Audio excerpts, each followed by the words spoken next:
I got 2 sales calls scheduled back-to-back days, Thursday and Friday on LinkedIn, and I'm going to tell you how I did it. I'm Jeff Corrett. I'm the founder of a company called SEO, and this is the check-in where I update you on my successes and challenges with my SEO business.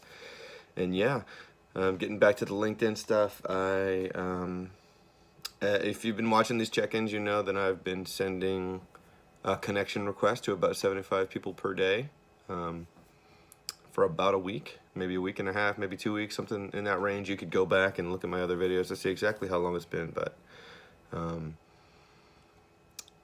one thing so I started changing things up just a little bit, and well, I don't want to say I changed things up, but I had this like automated sequence which just sends one follow-up when they accept, kind of thing.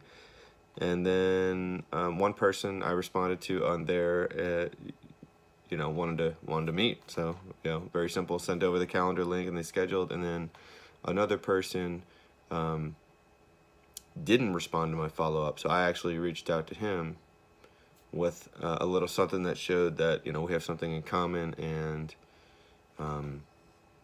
that I'm not like an automated robot or whatever. And he instantly wanted to meet. So that was cool.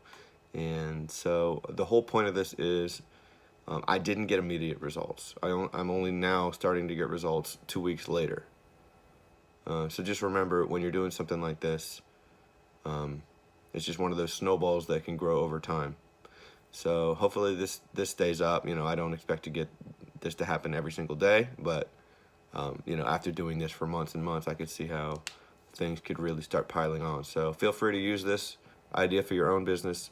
If you have any questions about how to implement this for your business, whether it's digital marketing or something else, feel free to reply in the comments, and I'll help you as best I can.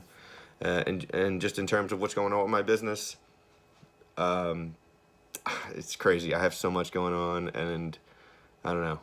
I've got like 30 minutes chunks throughout the whole day devoted to different things. But one of my biggest focuses is improving my offering, improving the way I do things, and getting better results for my partners and their clients. That's the number one thing right now. And then that's going to translate into more sales over time. Marketing is a big priority. I don't want to get too much into the nitty-gritty because we're already 2.5 minutes in. But hey, that's the check-in for today. Have a great day, and I'll check back in with you soon.